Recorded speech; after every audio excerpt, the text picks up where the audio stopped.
السلام علیکم ورحمۃ اللہ وبرکاتہ۔ آج کے سبق میں ہم نون ساکن اور تنوین کا ایک قاعدہ پڑھیں گے جسے ہم اخفا کہتے ہیں۔ اخفا کا مطلب کیا ہوتا ہے؟ چھپانا۔ کس چیز کو چھپانا ہے؟ نون ساکن اور تنوین کی آواز کو چھپانا ہے۔ کب چھپانا ہے؟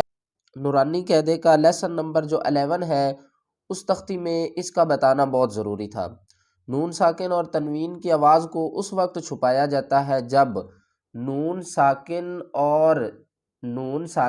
اور تنوین کے بعد حروف اخفا میں سے کوئی بھی حرف آ جائے گا تو وہاں پر ہم کیا کریں گے؟ نون ساکن اور تنوین کی آواز کو چھپا کر پڑھیں گے۔ حروف اخفا کتنے ہیں؟ 15: تا، ثا، جیم، دال، ذال، زا، سین، شین، صاد، ضاد، طا، ظا، فا، قاف اور کاف۔ جب بھی نون ساکن اور تنوین کے بعد حروف اخفا میں سے کوئی بھی حرف آ جائے گا تو وہاں پر ہم آواز کو چھپا کر پڑھیں گے۔ کتنی الف کی مقدار چھپا کر پڑھنی ہے وہ میں آگے آپ کو بتاتا ہوں، اور کس طرح چھپا کر پڑھنی ہے وہ بھی آج انشاءاللہ اس سبق میں ہم سیکھیں گے۔ چلو سبق سٹارٹ کرتے ہیں۔ بسم اللہ الرحمن الرحیم۔ حمزہ نون زبر آم، تا زبر تا، تا۔ اسے ایک الف کی مقدار چھپا کر پڑھنا ہے۔ جیسے ہم اردو میں پنکھا کہتے ہیں تو ہماری زبان جو ہے وہ نیچے رہتی ہے، اوپر تالو کی طرف نہیں جاتی۔ اسی طریقے سے جب بھی ہم اخفا کریں گے، حرف کو چھپائیں گے تو آواز ہماری ناک میں جائے گی اور ایک الف کی مقدار ہم آواز کو گونج کر پڑھیں گے، جیسا کہ تا، میم نون پیش من، ذا زیر ذی، منذی، را پیش رو، منذرو۔ را کو ہم موٹا پڑھیں گے، اس کے اوپر پیش ہے۔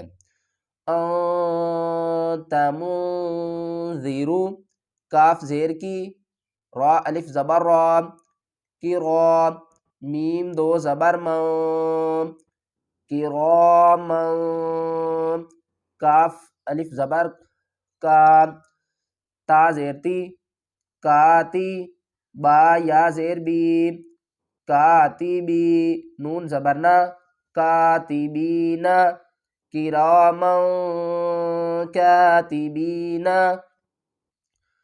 کاف نون پیش کن، تا پیش تو، کنتو، تا پیش تو، را الف زبر را، تو را، با دو زبر بن، ترابن، کنتو ترابا۔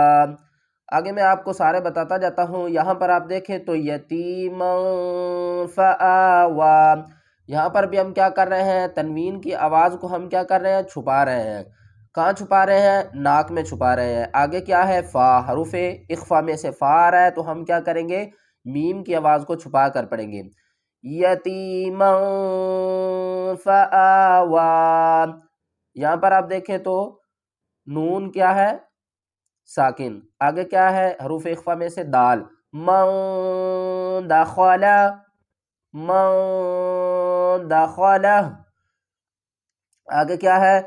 نون ساکن، اس کے بعد سا، حروف اخفا میں سے انسا۔ ایک اور مثال آگے دیکھیں، نون ساکن، اس کے بعد کیا ہے؟ شین، من شیء۔ تنوین آ گئی، اس کے بعد کیا ہے؟ تا، نارا ذات، نارا ذات۔ آگے دیکھیں پھر تا آ رہا ہے، نون ساکن ہے، فلن تجد، یوم ینفخ، یوم ینفخ۔ کیا ہے؟ نون ساکن، اس کے بعد فا، حروف اخفا میں سے ینفخ۔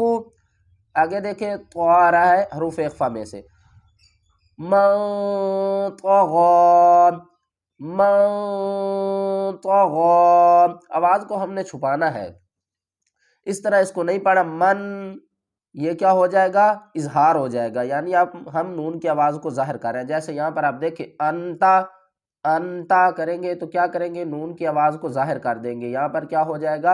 اظہار ہو جائے گا۔ اگر یہاں پر ہم گنہ کریں گے تو وہ دوسرے قاعدے میں چلا جائے گا، جیسا کہ انتا، اس کو انتا بھی نہیں پڑھنا اور انتا بھی نہیں پڑھنا، اس کو پڑھنا ہے ہم نے انتا. ضیف، من ثقلت، انزلنا، ینظرون. اگر آپ قرآن پاک کو آسان تجوید کے ساتھ پڑھنا چاہتے ہیں تو ہمارے ساتھ جڑ جائیے، انشاءاللہ آپ کو بہت فائدہ ہوگا. دوسری طرف ہمارا نورانی قاعدے کا لیسن نمبر 11 چل رہا ہے، اس میں یہ باتیں بتانا بہت ضروری تھی، اس لیے اس کی ہم نے ایک الگ ویڈیو بنا لی ہے.